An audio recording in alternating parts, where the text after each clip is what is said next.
Hoje é um dia para mim muito especial. É muito especial porque eu conheci a doutrina espírita em 1980. E em 1981, no ano seguinte, eu fiz aniversário e eu ganhei de presente um livro chamado Afinal, Quem Somos? Era uma festa surpresa para os meus 18 anos que eu fazia. E a Juventude Espírita se reuniu na casa dos amigos e fizeram uma big festa surpresa para mim, inesquecível. E um dos livros que eu recebi de presente foi esse. Eu não entendi o título, Afinal, Quem Somos? E eu comecei a ler. E esse livro, ele fez a conexão entre tudo aquilo que eu tinha estudado antes de conhecer a doutrina espírita, nos vários livros que eu li quando meu pai me passava, com aquilo que eu estava começando a trabalhar agora, que era o conhecimento espírita. Esse livro, ele é a ponte entre o conhecimento espírita e o conhecimento oriental. Eu nunca tinha tido a oportunidade de estudá-lo, de comentá-lo, de fazer alguma coisa para que essa mensagem fosse conhecida por mais pessoas. Então, por isso que hoje, para mim, é um dia muito especial, porque eu estou tendo a chance de poder compartilhar com Denise Valor e com Chris Drux essa experiência extraordinária de mergulhar nos arcanos que essa obra tem para nos oferecer. Por isso, boa noite, Denise Valor. Boa noite, Chris Drux. Meu Deus, hoje será uma noite memorável. Eu quero guardar essa noite em mim pelo resto da minha existência, por ser a noite em que a gente abre as cortinas para estudar uma obra que foi, para mim, extremamente importante para a conexão de todos os saberes que, na minha adolescência, eu tinha tido a chance de conhecer. Mas olha só, a nossa prece inicial hoje também é muito especial, porque hoje nós vamos falar sobre o Vedas, não vamos falar sobre o Vedas? Não é isso? Pois muito bem. Eu consegui achar uma oração, chama Oração Universal, que é extraída do livro Rig Veda, por Swami Sivananda. Ele que nos traz essa oração universal que diz assim: reunidos falemos em harmonia. Permite às nossas mentes unirem-se em acorde. Nossa oração seja uma. Nossa assembleia seja uma. Una nossa mente, unidos nossos pensamentos. Dirige-nos em nosso propósito comum. Adoremo-te sempre com a nossa comum poblação. Ó adorável Senhor de misericórdia e amor, saudações e prostrações ante ti. Tu és existência, conhecimento, êxtase absoluto. És onipresente, onipotente, onisciente. És o morador de todos os seres. Concede-nos um coração compreensivo, visão igual, mente equilibrada, fé, devoção e sabedoria. Concede-nos fortaleza espiritual interna para resistir tentações e controlar a mente. Livra-nos de egoísmo, luxúria, ira, cobiça, ódio e ciúmes. Preenchei nosso coração de virtudes divinas. Contemplemo-nos-te em todos os teus nomes e formas. Sirvamos-te em todos os teus nomes e formas. Adoremo-te sempre. Cantemos para sempre tuas glórias. Que teu nome esteja sempre em nossos lábios. Moremos em ti para sempre. Permite que haja paz e bem-estar em todo o mundo. Que todos os homens façam o bem uns aos outros. Que o mal se apazigue. Que o mundo seja feliz em todos os sentidos. Isso foi extraído do Rick Vega. E eu achei essencial hoje a gente iniciar essa prece, já que vamos falar dos Vedas. Não é isso, Jorge Lahar? E antes de falar, trazer o vídeo da Cris, algumas palavras sobre o capítulo de hoje, Lahar?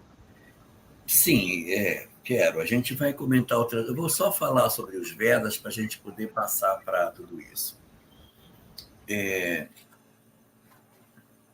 Os Vedas, eles são, na verdade, a primeira notícia religiosa que chega no planeta. A gente fala muito dos egípcios, do conhecimento egípcio, da sabedoria judaica, essa coisa toda.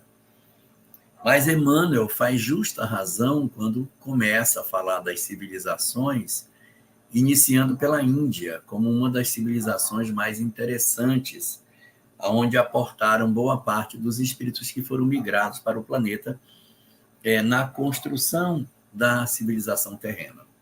Por quê? Porque é na civilização hindu que vai aportar a primeira revelação assim mais conhecida nesse sentido de oferecer uma estrutura de religião como a gente bem conhece. Eu sei que alguns devem estar dizendo, mas a primeira revelação não é Moisés? Sim, é verdade.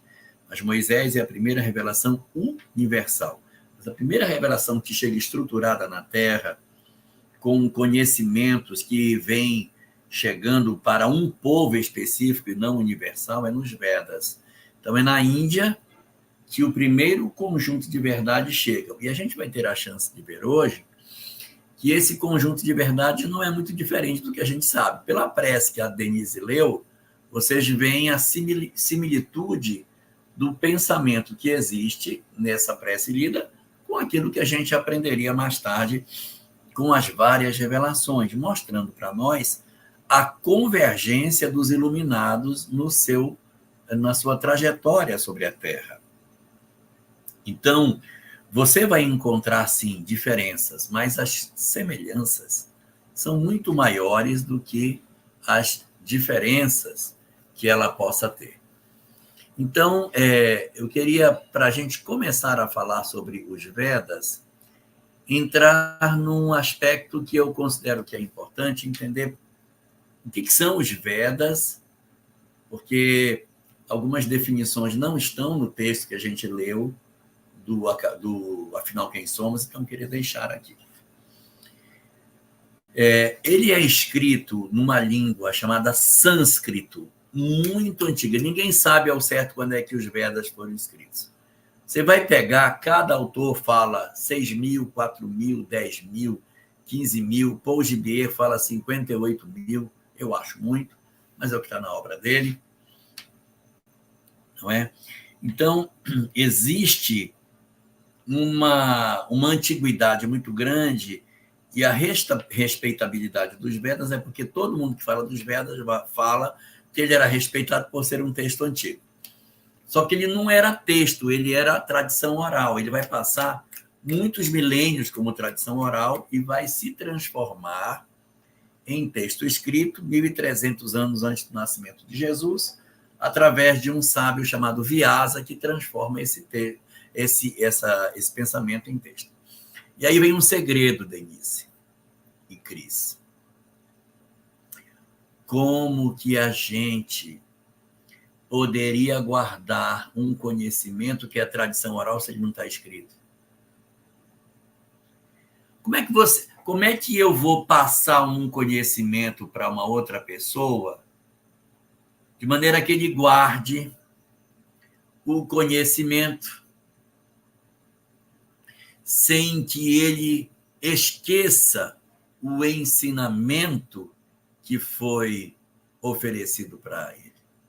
E ela, só uma parte, sem querer te cortar, meu amigo. Tranquilo. E a gente está falando de milhares de anos. Uma civilização, né, no mínimo, e aí tem uma briga, né, de uma discordância em termos de pesquisa histórica, mas no mínimo 30.000 anos antes de Cristo. Então, é uma coisa, assim, inimaginável. E qual foi a estratégia que os sábios da Índia utilizaram para que esse conhecimento não se perdesse? Porque ele não era escrito, ele era tradição oral, ele tinha que ser ensinado. Como é que você ensina sem perder o conteúdo? Eu não sei. Fala, Denise. Recitando. Exato. Eu fui no Itororó beber água. Não achei. Encontrei. Achei Bela Morena, que no Tororó eu encontrei. Deixei. Como que você gravou isso? Recitando, cantando, né? Porque é um canto. E a gente grava. Então, mesmo eles fizeram versos. Tempo sem cantar, né, Larra? Mesmo tempo, depois de muito tempo sem cantar, porque há muitos anos que eu canto isso. Você não esquece. Como é que você... Então, você tem... A gente nunca se dá conta de que as músicas são poemas. As músicas são poemas. Que a gente... eu tenho tanto para te falar, mas com palavras não sei dizer. Como é grande o meu amor por você. Então, a gente guarda textos quando eles são rimados e quando eles são cantados. Então, os Vedas, eles não são simplesmente um texto, eles foram, antes de qualquer coisa, um poema, um canto. Eles eram cânticos, onde os conhecimentos espirituais eram apresentados em forma de poemas e de canções que eram cantados, repetidos, e aquilo, evidentemente, vai se transformando em conhecimento que passa de geração para geração. Veda, em sânscrito, significa conhecimento. Os Vedas significa os conhecimentos, porque eles eram 4 livros diferentes que a gente tem hoje com relação aos Vedas. O mais conhecido, e o que a Denise até citou para nós, um poema, é o Rig Veda. É o maior deles, mais volumoso, e é o que tem maior substância de conteúdos espirituais. Tem um segundo, que é o Yajur Veda, que é um Veda voltado para a parte das oferendas. Ele é ligado mais às questões litúrgicas. Ele é um Veda voltado mais... É parecido com, na obra de Moisés, o Levítico, porque o Levítico é a liturgia do judaísmo, está todo no Levítico. Aí tem um terceiro livro de Vedas, o terceiro Veda é o Samaveda, que é um menos conhecido ainda. O Samaveda, ele é ensinando como faz verso. Então, eu tinha que ter como é que rima, como que faz métrica. Eu tinha que aprender como faz para que eu pudesse saber como é que funciona. Então, o Samaveda, ele já não tem tanta informação espiritual como o Rig Veda. O Yajur Veda também tem, mas é menos. E você tem um último, que é o Atharva Veda, que ele é mais voltado para o sacerdote em si, para a figura do religioso, orientações para o religioso, formando, assim, os conhecimentos, os Vedas. Então, esses conhecimentos, eles ficaram durante muito tempo na forma de cânticos, e esses cânticos eram chamados de Upanishads. Os Upanishads são os cânticos dos quais se compunham os Vedas. Como se assim, os versos, as melodias, os recitáveis, as coisas que eram os blocos de conteúdo, são os Upanishads. E foi assim que esse conhecimento chegou até nós. Eu não vou entrar no mérito dos Vedas para que a gente não esvazie o que a gente vai ver um pouco mais à frente. Mas o conhecimento dos Vedas, ele tem reencarnação, mundo espiritual, ele tem até migração planetária, ele fala de lei de causa e efeito, É um texto bastante interessante, muito mais ainda pela antiguidade que ele tem e a precisão dos conceitos que esse texto coloca. Então, eu não quero me aprofundar muito para a gente poder assistir o vídeo da Cris e navegar sobre esse conhecimento que a gente vai poder ver com mais tranquilidade depois, quando tivermos a chance de tratar isso com mais vagar. Vamos ao vídeo da Cris, então, Lahá? Antes? Vamos ao vídeo da Cris.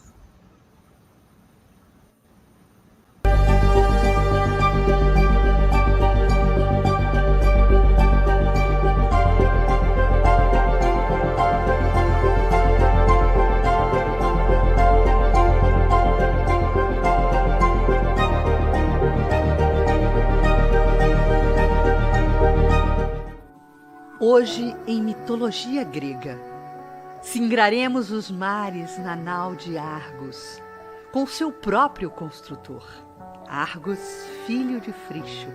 Para nós, Pedro Granja. Recorre no capítulo 1 de Afinal Quem Somos, ao amigo Monteiro Lobato, jornalista e escritor, mas acima de tudo um sonhador. Sua grande paixão foi o mundo das letras. Superou paradigmas, rompeu barreiras e consagrou-se como o maior ícone da literatura infanto-juvenil brasileira.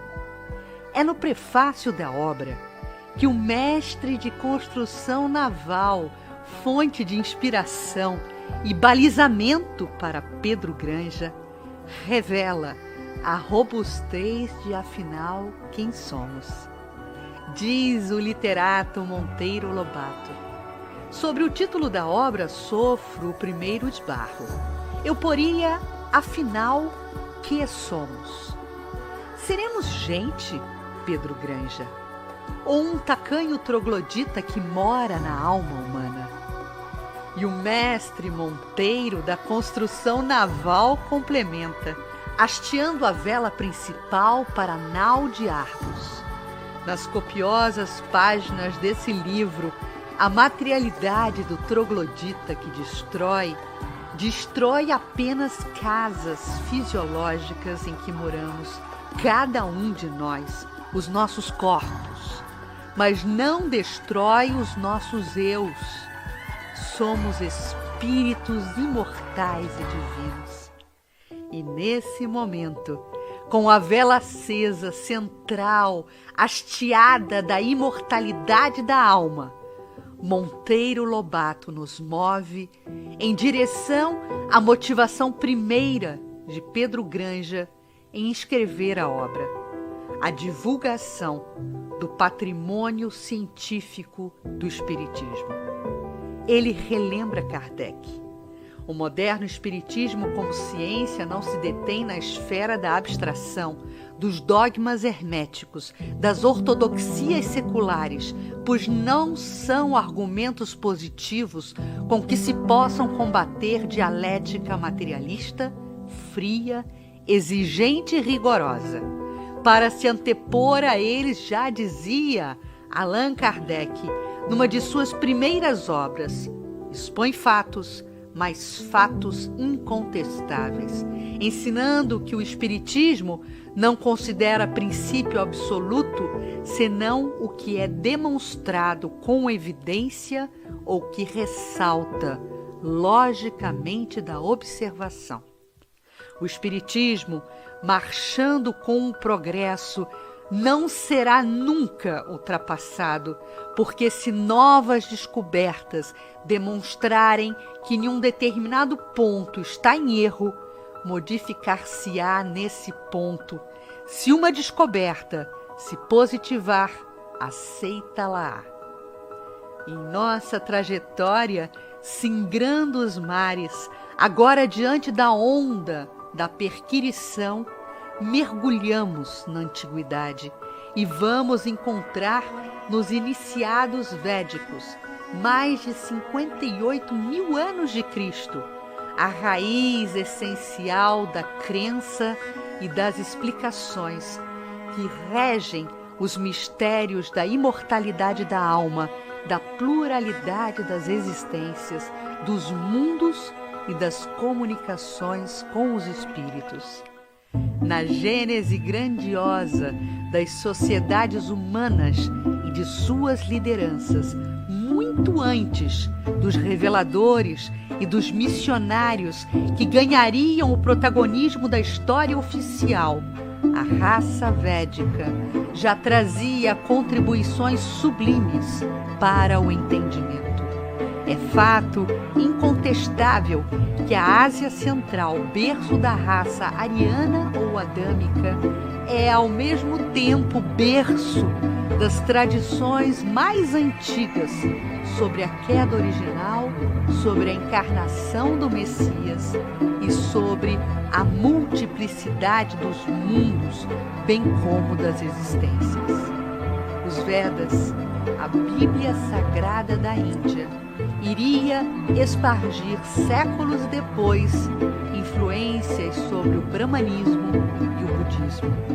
Na linha do tempo, na evolução das sociedades, no passar da vida, nas contribuições das existências, uma verdade, da conexão inconteste dos dois planos da vida, enquanto a teoria de pretensões científicas, subserviente às paixões materialistas, obtusa e vaidosa, deixa de ganhar completude, as superstições do sobrenatural e também da religião que aprisiona em dogmas, ferem o homem integral, aquele que encontra sinergia com o Criador. Pedro Granja dedica o livro a todos que lutam, que sofrem, que choram. Indica-a também nas páginas de Afinal Quem Somos, um convite à esperança. E para os que riem, que zombam, que fazem sofrer, ao sincero convite à meditação. Uma oferta de conteúdo para os céticos, aqueles que nada creem. E nos lembrando um antigo conselho dos Vedas, reproduz sendo ele mesmo o madeiro, o sândalo que perfuma, o machado do lenhador que o corta. Fica posto o convite.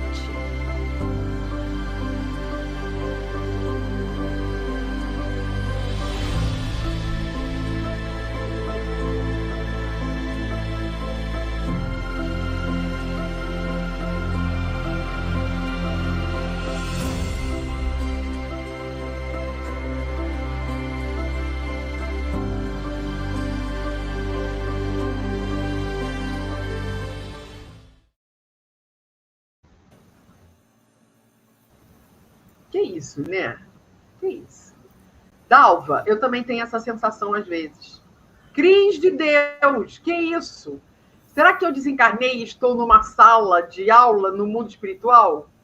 Eu acho que deve ser assim, viu, Dalva? É nesse nível aí.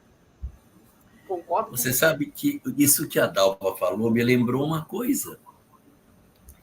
No livro Memórias de um Suicida, na terceira parte, eles passam para a Mansão Esperança, onde eles vão estudar na Mansão Esperança esses conhecimentos espirituais. Ela falou, eu lembrei, que existe essa universidade do espírito lá, com os 3 instrutores, Aníbal de Silas, Epaminondas de Vulgo e Suryaomar, que são os 3 grandes instrutores que eles têm lá, e esses conteúdos são esses aí mesmo. É verdade, tem conexão. Mas essa introdução, eu vou jogar a bola para você, só para explicar. Essa introdução e essa potência de conteúdo é de Monteiro Lobato, é de Pedro Granja. São eles que foram os mananciais, né, de conteúdo para a gente consolidar o roteiro desse vídeo. E Monteiro Lobato, gente, essa figura, né, emblemática da literatura brasileira, que depois de algum tempo se torna confessadamente espírita, né? Frequentava a reunião mediúnica, inclusive reuniões de materializações. Mas, Jorge Elahá e Denise Balot, por que a gente está trazendo Pedro Granja? Explica para a gente, Elahá, Afinal, o que estamos fazendo aqui? Então, uma boa noite para todos os que são de outros canais que estão ingressando nesse momento na nossa atividade. Esse nosso conjunto de lives é um estudo audacioso de tomar conteúdos das religiões antigas e trazer para nós, iluminando nosso pensamento baseado em obras muito conhecidas. Nós partimos como eixo central da nossa discussão da obra O Espírito e o Tempo, de Herculano Pires, uma obra escrita em 1967, que trabalha uma série de conceitos sobre a evolução do pensamento religioso. Essa obra é uma obra ela é de 1964, é 67. 1964, e ela vai fazer um passeio na história desde a pré-história, apresentando como é que surgiu a religiosidade no homem. Depois ela vai atravessar as várias civilizações. Então, o que a gente está fazendo? Nós já tivemos algumas lives desse período pré-histórico que a obra de Pedro Granja não trata. Por isso que ela não entrou, ela ficou sentada no banco esperando para entrar. Quando nós atravessamos a pré-história, que a gente vai entrar na história, a obra de Pedro Granja começa a discutir a história na civilização grega. Então, ele já passou algumas civilizações que ficaram para trás. Então, bota o Herculano Pires no banco e vamos trazer o Pedro Granja para que ele nos ajude a ler isso. Então, Pedro Granja escreve uma outra obra que também é estudada por nós, chamada Afinal, Quem Somos? Por isso o título da nossa live é Afinal, somos um espírito no tempo, que é a fusão dos dois títulos, o espírito e o tempo, e afinal, quem somos? Então, a gente juntou e criou esse título assim, tentando abraçar as duas obras trançadas.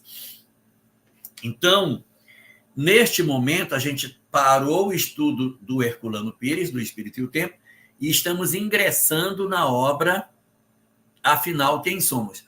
Nós iremos permanecer nela, seguindo a cronologia das civilizações e suas revelações religiosas, até chegar na Grécia. Quando chegar perto da Grécia,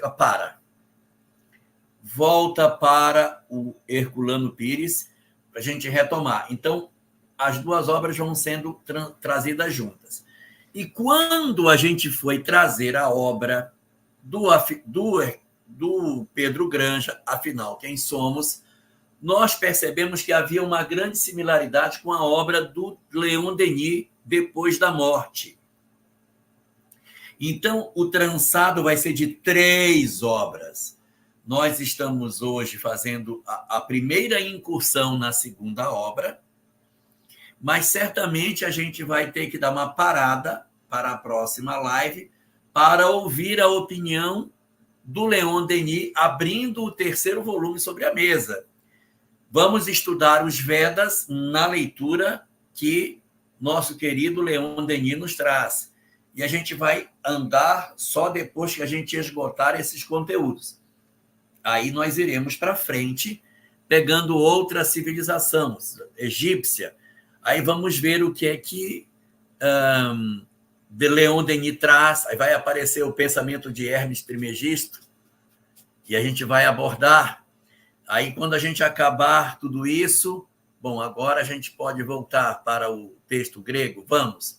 A gente volta para o Herculano. O Herculano é o nosso carro-chefe. Os outros 2 vão entrando, contribuindo.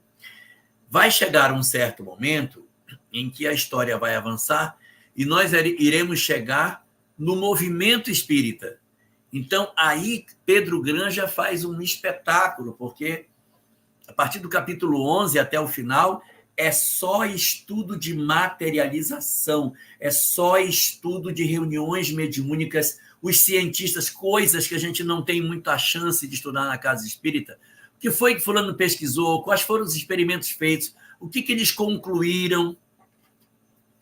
Nós vamos ter a chance de ver, navegar diante dos nossos olhos, todas essas experimentações. E Herculano Pires vai nos acompanhando nesse processo. E quando nós terminamos essa parte mais científica, o Herculano Pires vai avançar para as discussões filosóficas da doutrina espírita, as consequências morais do espiritismo. Aí o Pedro Granja não é mais, não. O Pedro Granja não dá conta de discutir essas questões morais. Aí a gente vai levá-lo para o banco de vez e vai chamar o Leon Denis, porque o Depois da Morte tem muito material filosófico. Então, nós vamos caminhar com 2 agora, mas sendo prioritariamente o Espírito e o Tempo e o Leon Denis navegando com ele nessa parte final. Nossa expectativa é levar aí uns 3 a 4 anos até fechar esse conjunto de conteúdos. E aí, amigos, só para justificar também um pouco da poesia do vídeo, e para quem não esteve no nosso primeiro encontro, para a primeira live dessa nova temporada, dessa série, né, nós elegemos de comum acordo, né, que a mitologia grega seria o arcabouço disso tudo. Trouxemos para o cenário o mito, né, dos argonautas e criamos correlações entre as personagens da mitologia grega desse mito dos argonautas, que depois, algum dia, a gente volta a explicar. E aí, dentro desse mito dos argonautas, nós temos 3 figuras simbólicas. Jasão, que no acordo entre nós aqui é Herculano Pires, né? O herdeiro destronado que empreende uma missão para reaver o seu território e o seu reino. Unem-se a ele, né, Argos, que é o construtor desse navio, dessa embarcação de 50 remos, que estamos todos nós aqui juntos nessa sala de estudo, fazendo essa navegação pelo conhecimento. Então, Pedro Granja é esse construtor dessa nau, que dá nome ao mito, a nau de Argos, os argonautas. E temos ainda, como colaborador nessa empreitada, nessa jornada, nessa viagem, né, Leon Denis, que é justamente a figura mitológica, que agora me fugiu o nome, da música. Porque Leon Denis... Orfeu, exatamente, me fugiu completamente o nome de Orfeu, mas Orfeu é aquele personagem, né, aquela personagem mitológica consagrada pela música, aquela música que encanta. E Leon Denis, né, uma das suas características básicas, né, é a sua musicalidade, né, a sua poesia, né, a forma bela e encantada que ele nos apresenta a doutrina espírita. Então, daí por que essa brincadeira, né, no vídeo? E hoje tivemos um mestre, né, um mestre naval, que é Monteiro Lobato, que inspira Pedro Granja, que, a convite do próprio Pedro Granja, escreve a introdução da obra e que traz, né, uma provocação, uma pergunta a Pedro Granja. Eu acho que, não sei o que o Jorge pensou e Denise pensaram, mas eu acho que a gente pode se debruçar um pouquinho sobre essa provocação que Monteiro Lobato faz a Pedro Granja quando ele pergunta: será quem ou será o quê? Será que Pedro Granja foi bonzinho, né, nas expectativas? Eu concordo com Monteiro Lobato. Acho que o que somos seria mais adequado, sim. Por quê? Porque quando fala quem, nós já estamos pessoalizando a nossa definição. E quando eu digo o que somos, afinal, o que somos, eu estou abrindo para uma perspectiva muito mais larga do que a pessoalização do quem somos, não é? A mesma coisa ocorre com a primeira pergunta do Livro dos Espíritos. O que é Deus, não quem é Deus. Né? Justamente por causa dessa pessoalização. E nessa pergunta que Monteiro Lobato faz a Pedro Granja, né, talvez como uma grande alavanca para depois ele apresentar as nossas potencialidades nesse processo evolutivo de nos tornarmos quem, é justamente isso, né? Será que nós já estamos num patamar de podermos nos chancelarmos em termos de filiação divina, de nos colocarmos como quem, Ou somos ainda, como ele fala, o troglodita bestializado, materializado, arraigado ao personalismo, arraigado aos quereres da matéria, ou nós já estamos caminhando um pouco mais próximos do homem espiritual? Senhor Jorge Elarrat. Pois é. Não, eu acho que você está coberta de razão. Realmente, a fala do Pedro Granja é destacando que, de repente, essa não pessoalização ela é muito mais interessante para esse processo. E eu queria destacar um outro ponto dentro dessa discussão do Monteiro Lobato, que é o seguinte: na introdução ele já mostra um homem culto próximo do conteúdo espiritual. Isso vai ser uma tônica durante toda a obra.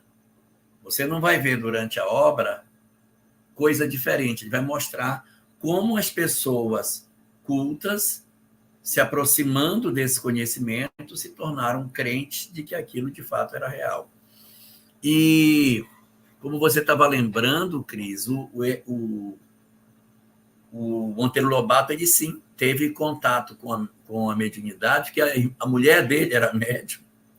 A mulher dele era médium de efeitos físicos, ele viu dentro de casa isso acontecer. E isso é muito interessante, porque você vai vendo a naturalidade do fenômeno, que não precisa de ninguém ter formação espírita para que ele se apresente. E essa é uma questão essencial para o entendimento de que está na lei da natureza, né? Fala aí, Elarrat, depois eu complemento. Não, e assim, e esse ponto sobre, afinal, que somos, ou afinal, quem somos, ele poderia ser até dito assim, né? Afinal, que fomos, que somos, que seremos? Para que a gente pudesse entender essa continuidade nossa do espírito no tempo. Verdade. É só uma curiosidade que eu queria trazer sobre Monteiro Lobato, enquanto a gente está falando dele. Eu precisei, certa vez, fazer, para uma conclusão de curso, um trabalho de folclore. E aí, como eu sempre fui apaixonada pelo sítio do Pica-Pau Amarelo, né, onde Monteiro Lobato traz tantas figuras simbólicas, né, na história, que parece infantil, mas tem todo um bastidor por trás dela de vários significados, eu propus, né, o trabalho final de conclusão desse curso ser esse trabalho a respeito do sítio do Pica-Pau Amarelo e a literatura, a obra de Monteiro Lobato. E aí fui pesquisar, né, tentar levantar coisas interessantes a respeito da biografia dele, e me deparei com esse fato que eu achei inusitado, né? Perguntaram a Monteiro Lobato, certa feita, numa entrevista para o rádio, né? Ele morava na fazenda, no interior de São Paulo, nesse momento, já no final da vida material. E aí perguntaram para Monteiro Lobato, se ele pudesse revisitar a sua carreira, né, da sua história como literato, o que ele faria diferente, né? O que ele mudaria? E aí ele fala, eu teria escrito mais para as crianças, porque Monteiro Lobato escreveu muito para adultos, né? Ele foi também muito politizado, né? Ele escreveu muito para adultos. E aí, quando ele se vê já, talvez, né, por isso, já é uma depreensão minha, quando ele se vê tocado pela realidade espiritual, pela doutrina espírita, por esse intercâmbio com os espíritos, ele começa a ver o valor da comunicação nobre, da comunicação evangelizadora, do quão bem ele fazia em trazer aquelas histórias infantis, que nada tinham de infantis, com um fundo moral em excelência. Então, eu achei muito bacana ele revisitar sua própria biografia e dizer, eu me arrependo de não ter escrito para as crianças desde o começo. Mais para as crianças, exatamente. Então, é bem legal isso, né? E Monteiro Lobato é, hoje, né, um espírito colaborador do movimento espírita, da doutrina espírita, e é muito bacana a gente saber disso, né? Esse alargar, né, de visão de mundo. Tem uma coisa também. Esta obra de Pedro Granja, ela é de 1948. Foi publicada em 48. Monteiro Lobato desencarna em 1948. Então, ele escreve esse prefácio no mesmo ano em que ele desencarnaria. Ele estava próximo de encontrar toda a realidade que ele apresenta. Mas eu queria entrar no mérito do prefácio, destacando só um ponto que eu achei assim, muito interessante dessa discussão que ele faz sobre o entendimento que ele apresenta para nós sobre todas essas coisas. E eu achei isso assim, muito bacana. Ele faz uma análise sobre a evolução material, Eu achei muito legal. Eu não sei se todos sabem, né? Mas nas estrelas, o único elemento que existe nas estrelas é o hidrogênio, que é o elemento mais simples, é um próton e um elétron girando em torno dele. Só que é tanta pressão nas estrelas, ocorre tanta irradiação magnética que aquilo bombardeia os elétrons bombardeiam os átomos de hidrogênio e aí eles jogam mais um próton para dentro do núcleo, mais um elétron na camada, mais 2 nêutrons, e aquele hidrogênio transforma-se em hélio. Ele, vou falar assim, entre aspas, ele evolui de hidrogênio para hélio. Bombardeamentos seguintes iriam transformar o hélio em lítio, que tem 3. E aí vai seguindo, né? De lítio, ele passa para berílio com 4, vai 5, 6, que é o carbono, e aí vai embora.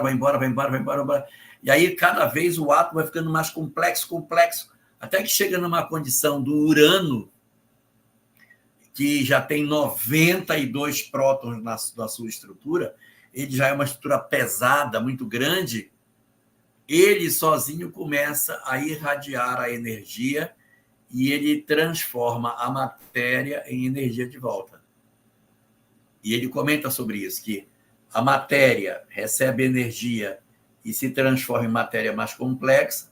Quando chega no Urano, essa matéria complexa irradia e volta para trás. Então, é um processo cíclico de construção da matéria como nós conhecemos. E aí tem uma frase, tem até uma música, eu não sei falar inglês, mas tem uma música que diz assim: Dust in the wind, all we are is dust in the wind. Nós todos somos poeira de estrelas, né? Então, por quê? Porque todos os elementos químicos que estão no nosso corpo, um dia estiveram em alguma estrela. Uhum. E aí se transformaram em matéria densa e estão nos nossos corpos hoje.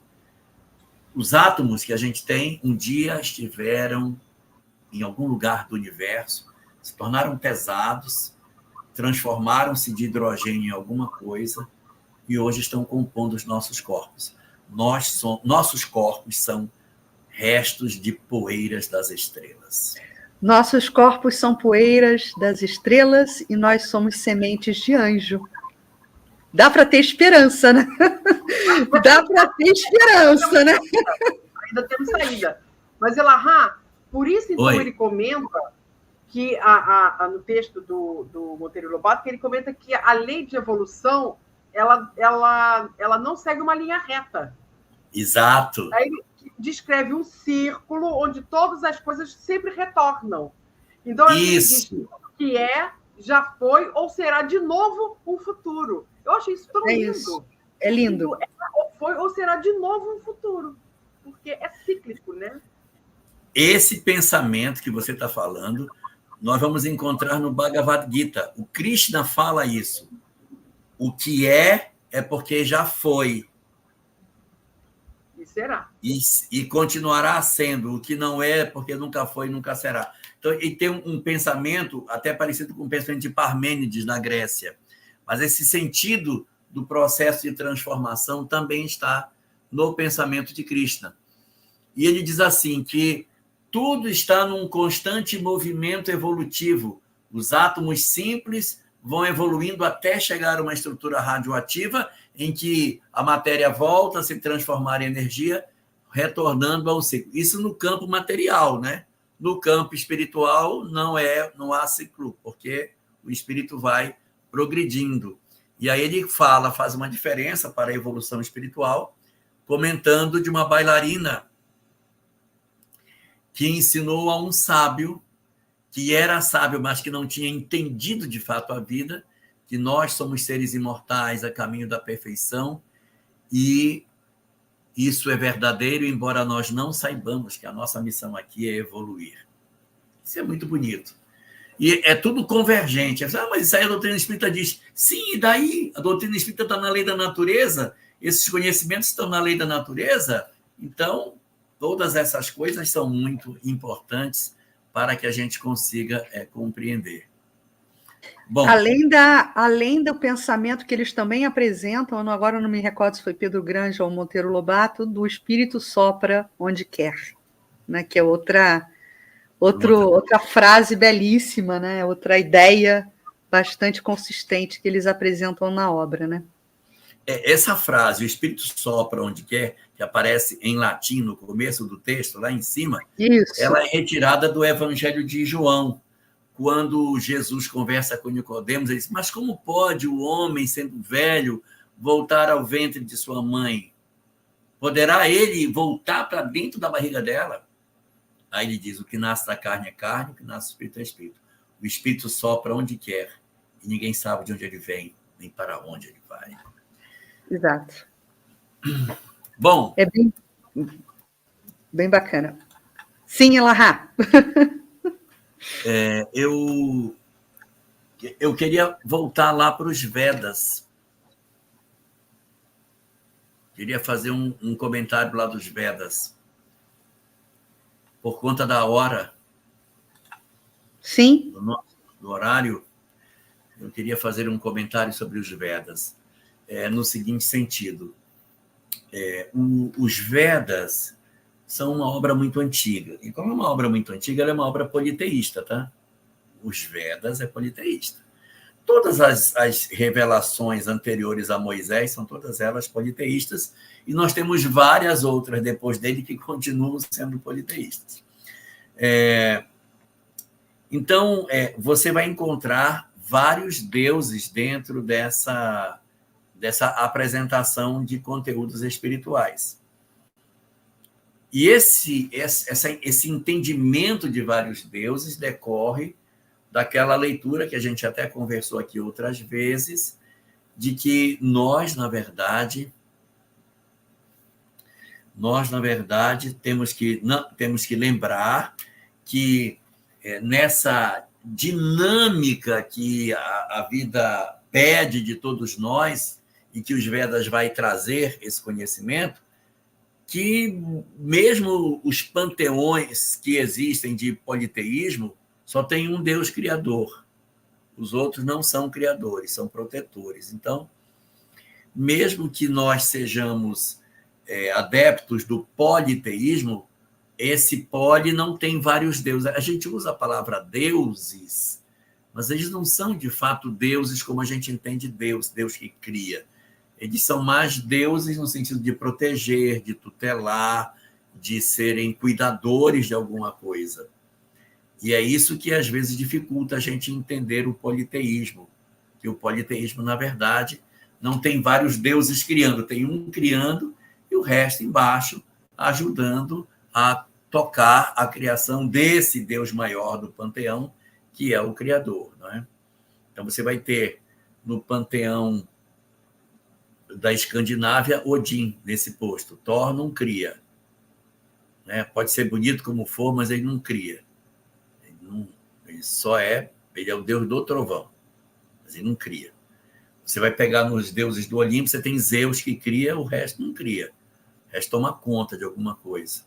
Você vai para o panteão egípcio, você tem Osíris, ele cria, os outros não criam. Os outros é o Deus dos mortos, é o Deus da imortalidade, é o Deus da justiça, mas ele não cria.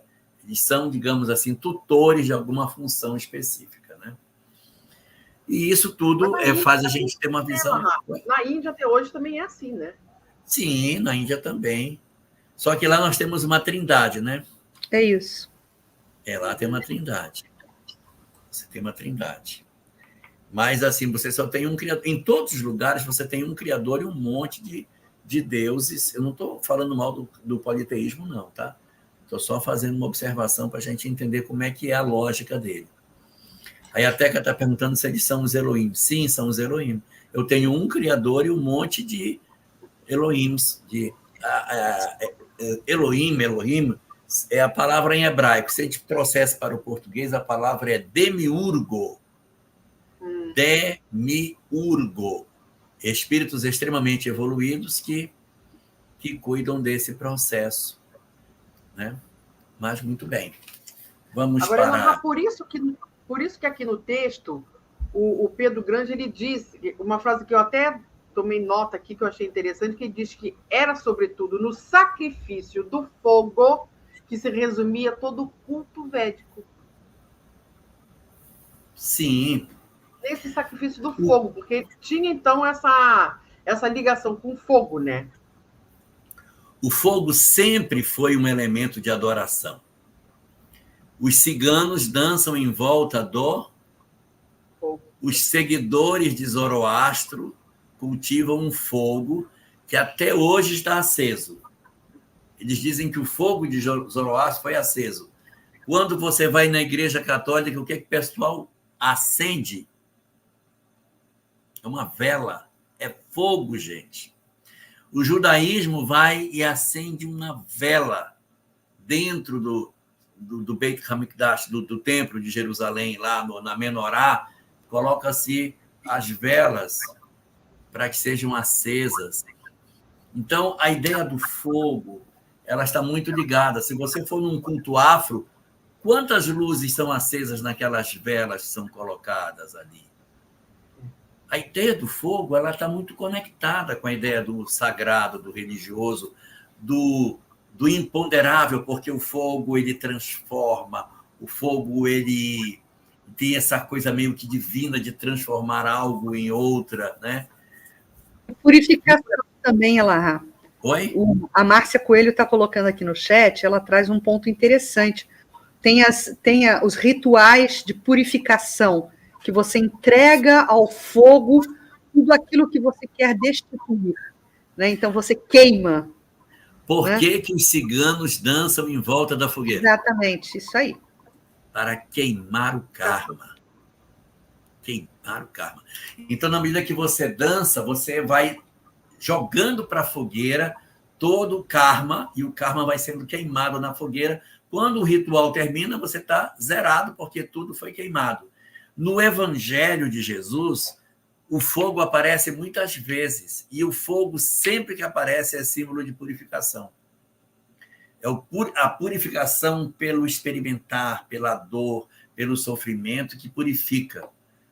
E aí você vai ter o batismo do fogo, o sol que sobe e queima a raiz da semente que caiu nas pedras, é o sol que queima. E isso eu não estou tirando da minha cabeça. Quando Jesus interpreta a parábola do semeador, os discípulos perguntam: e quem é o fogo na história? Ele diz: o fogo é o sofrimento que purifica. Tá? As oferendas, olha, o João está lembrando aqui, as oferendas que eram feitas em Jerusalém eram no fogo. Né? Você queimava as pessoas. Então, a ideia do fogo está sempre muito, muito presente no ideário das religiões. Né? O fogo é a forja que modela. É a forja que corrige, que traz nova forma. Né? Sim. Tem essas coisas. Tem o fogo purificador do André Luiz, que a Teca está lembrando, verdade. Tem vários fogos, né? Fogueira. Vocês sabem por que tem fogueira? Você sabe por que tem fogueira de São João? Boa pergunta. Nós estamos em junho, então Isso. É um momento importante, não é? Eu pergunto a vocês, quando Maria foi visitar Isabel, ela tinha ficado grávida, Isabel estava com quantos meses? 6. Então, deduz-se que João Batista era 6 meses mais velho que Jesus. Faz sentido? Jesus nasceu que dia, Denise, segundo a tradição? 25 de dezembro. Isso. Tira 6 meses, quanto dá? Junho. 24 de junho. 24 de junho. Por isso que o dia de São João é 24 de junho, porque se Jesus nasceu em 24 de dezembro e ele é 6 meses mais velho, ele nasceu 24 de junho. Ok? E a tradição cristã diz que quando Maria foi visitar Isabel, ela disse assim, olha, se a criança nascer de dia, eu colocarei um mastro, para que de lá de onde tu estejas, tu vejas o mastro e saibas que a criança nasceu. Não tinha WhatsApp na época. Se a criança nascer à noite, nós botaremos uma fogueira para que tu saibas que a criança nasceu. O menino nasceu 6 horas da tarde. O que ela fez? Fogo. Botou o mastro e botou a fogueira. Por isso que no São João tem um mastro cheio de bandeirola para identificar e a fogueira. Tradição, tá? Tradição. Não é para ninguém pegar isso achando que é história. Isso é igual o The Chosen. Não é para a gente se abraçar como se fosse verdade. É apenas midrash. Muito bem. Eu queria falar sobre os Vedas, um pouco mais sobre ele. Eu queria falar o seguinte: nós, do Ocidente, temos muita proximidade com um braço religioso, que é o braço abraâmico. Nós temos muito mais proximidade com... Olha, a Margareth está lembrando que no inferno é o fogo que purifica, tá certo? Também tem isso, o fogo purifica, né? O fogo do inferno vai purificar as pessoas. Muito bem. Então, a gente tem muito mais proximidade com o braço abraâmico, o braço que saiu de Abraão. O braço abraâmico gerou 3 religiões: judaísmo, cristianismo e islamismo. Essas 3 religiões são oriundas do pai Abraão e, portanto, todas as 3 são monoteístas. São religiões abraâmicas. No Oriente, eu tenho uma outra raiz, a raiz védica. Por que chama raiz védica? Porque se originou do conhecimento védico. E desse tronco dos Vedas, as demais religiões orientais vão todas sair de dentro dele. Então, vai sair brahmanismo, budismo, taoísmo, todas aquelas religiões orientais, se vocês quiserem, elas têm raízes nos Vedas. Os Vedas são a referência da verdade, que são tão antigos, consagrados como verdade espiritual, e aí todas as religiões orientais nascem dos Vedas. Por isso que todas as religiões orientais são reencarnacionistas. Por quê? Porque os Vedas, que foi a base do conhecimento, era reencarnacionista, então tudo se estabeleceu dentro desse modelo, não é? Isso é muito importante. Agora, todo esse conhecimento dos Vedas não era para todos, né? Era só para alguns, né? Sim, sim. Eram os iniciados que tinham o direito de estudar isso de forma mais detalhada.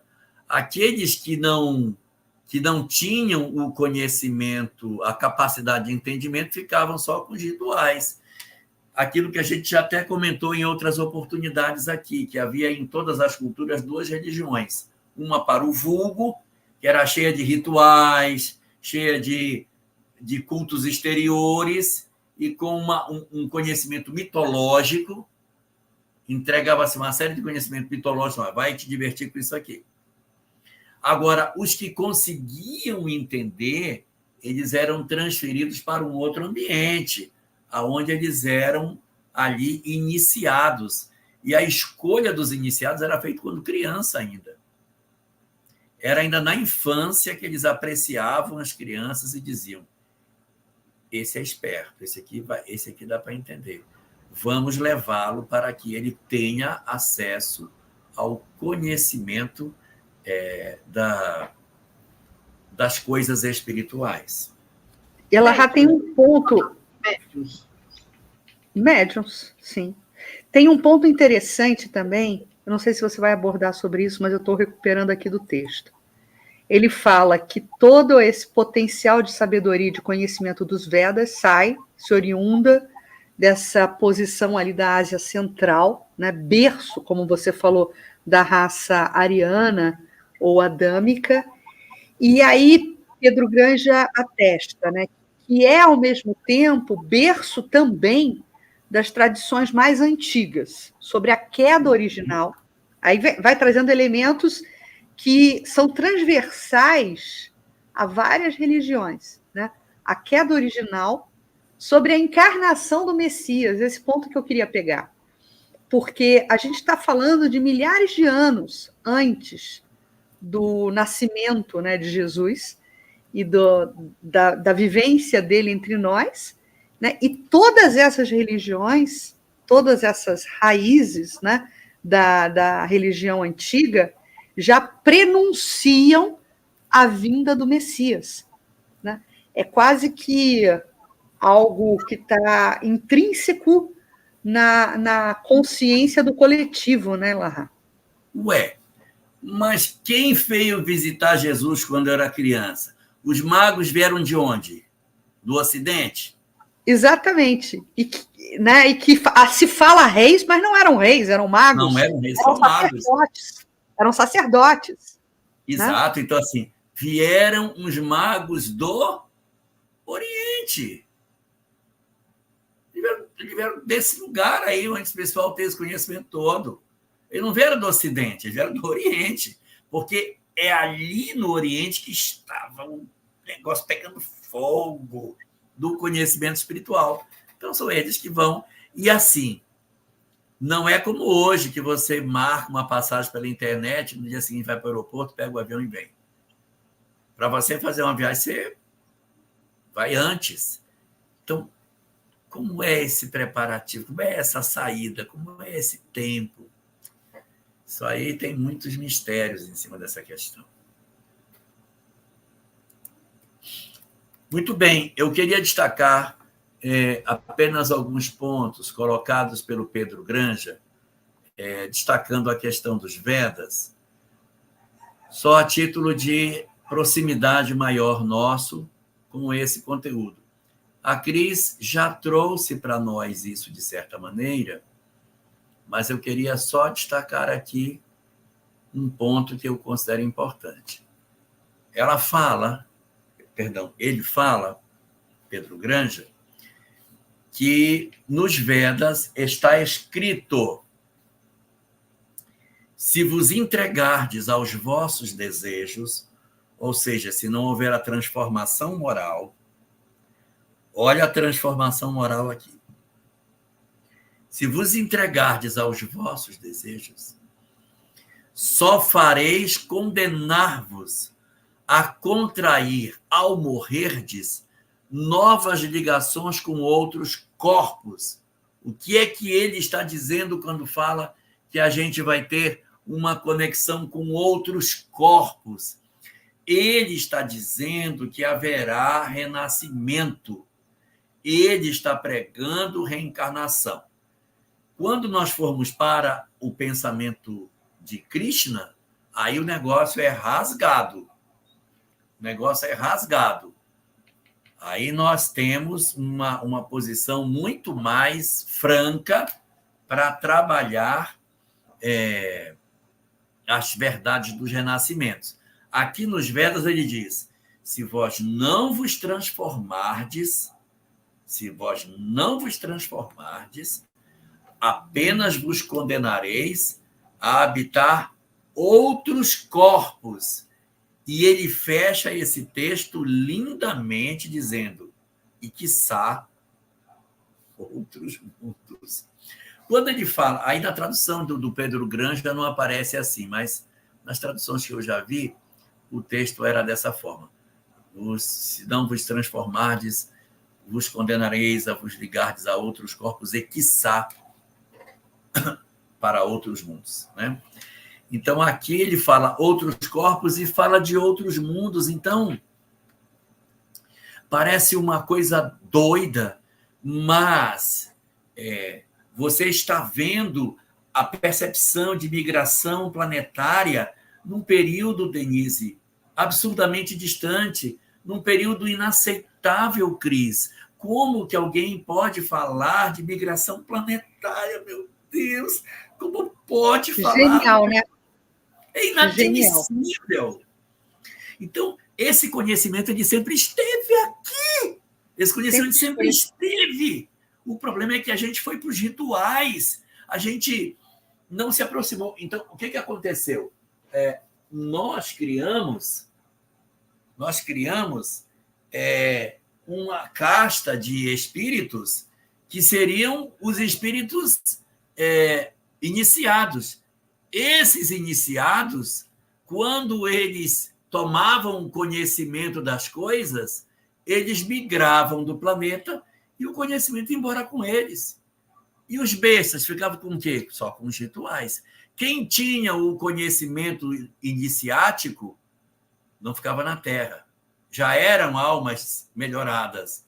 Então, esses espíritos automaticamente migravam para seus mundos de origem. Então, foi o que aconteceu. Essas revelações, elas não eram para nós. Elas não eram para nós. Elas eram revelações para eles. Até porque a gente não conseguia entender. Nós éramos tudo burro. Falava que vocês não estão entendendo. Então, faz o seguinte, vai lá, raspa a tua cabeça, vai fazer um ritual ali fora, e não te preocupa com isso, não. Não te preocupa. Vai fazer tuas oferendas. Por quê? Para esperar o tempo de maturação da criatura. Aí havia uma migração sucessiva dos espíritos que despertavam e a gente ia ficando. A gente ia só ficando. Resultado, nós chegamos aonde chegamos por causa disso. Quando nós estamos maduros, aí bem, agora vamos dar a revelação universal. Aí a revelação vem para a gente. Aí vem aquela primeira, que a gente conhece, Moisés, que não aprofunda muito. Aí vem a de Jesus, que traz aquela carga de amor enorme, fala sobre muitas coisas, mas não dá a razão pela qual tem que fazer, ensina o que se faz, mas não diz por que faz. Diz para perdoar, mas se eu não quiser perdoar, não sei por quê, mas tem que perdoar. Aí você precisa de uma outra onda de revelação para dizer, vou levantar o véu para te dizer por que perdoa. Quando levanta o véu da terceira revelação, o véu que levanta é o mesmo véu. É o mesmo véu. É o mesmo véu lá de trás. Exato. É o mesmo véu. É o mesmo véu. O ciclo fechou. O ciclo. Gente, isso é maravilhoso, gente. É maravilhoso. Agora, sobre essa questão de descerrar o véu, eu preciso trazer um outro comparativo. Né? Um outro comparativo com tudo isso que o Elarra está falando, que a Denise está testando também, porque o convite, e Pedro Granja nos oferta esse convite no final do capítulo de hoje também, ele estabelece esse convite, né? É de nos interiorizarmos.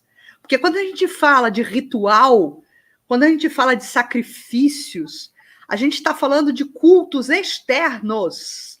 Então, essa religiosidade desse homem primitivo, ele sempre, essa religiosidade, ela sempre esteve vinculada a atitudes de exteriorização. E o momento agora, porque já estamos nessa maturidade, nessa possibilidade da vigência dessa maturidade, o convite agora é de interiorização. E aí um outro paralelo, né, que eu até falei outro dia, isso numa live, é que quando o século XIX chega, quando a Paris do século XIX chega, na linha do tempo da humanidade, quando nós recebemos, né, o espírito amigo, orientador, protetor, né, um magnífico professor, Hippolyte Léon Denisard Rivail, como Allan Kardec, que tinha sido druida, né, que já tinha experienciado esse processo de exteriorização de fé, ele chega como ponto central, como aquele mensageiro que vai nos ensinar, a partir da materialização dos efeitos físicos, das materializações, que o momento da terceira revelação, que é o nosso momento, o desdobramento dele, é o momento, minha gente, da desmaterialização. E aí fecha o ciclo de novo, porque nós entendemos que materialização, né, é exteriorização dos primitivos. E nós estamos agora em um momento de interiorização, de desmaterialização. Então, de novo, fecha o ciclo, né?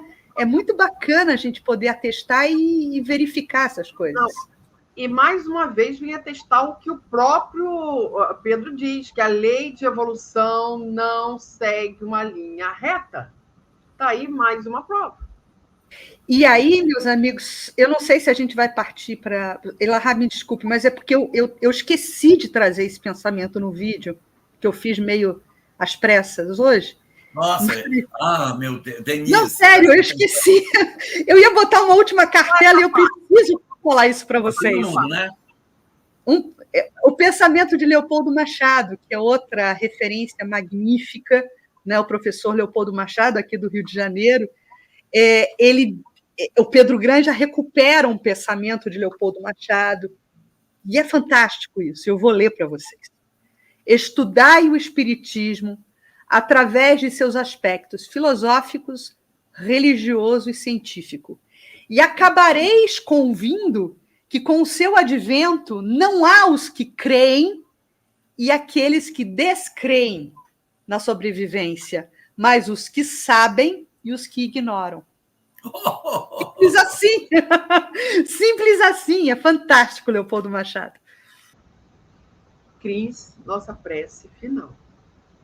Então, nós vamos elevar os nossos pensamentos nesse momento de prece, no encerramento dessa sala de estudos, e talvez queiramos nesse momento, evidenciar o sentimento de união e agradecer por esse sentimento que nos une, esse sentimento que faz com que estejamos juntos aqui, nos debruçando sobre essa história da humanidade, que tantos exemplos nos deixaram, tantas simbologias nos deixaram. É quase que como um pavimentar da nossa estrada evolutiva. E agradecemos também ao exemplo que foi dado pelo Cristo, pelo governador planetário, que quando entre nós promoveu essa união, promoveu o pensamento coletivo, evidenciou a importância do trabalho em grupo, do trabalho em rede. Então, nesse momento, agradecemos a união, ao espírito de solidariedade, a essa essência que nos irmana a todos nós, colocando-nos em posição de irmãos, de irmandade perante o Criador. Somos filhos de Deus, e daí porque irmãos, e daí porque o impositivo do exercício da fraternidade. Então, que possamos, com as luzes do conhecimento e com o bálsamo do Evangelho, sermos verdadeiros mensageiros de uma próxima geração vindoura que marcará a evolução planetária. Que sigamos no caminho com estudo e fé. Graças a Deus.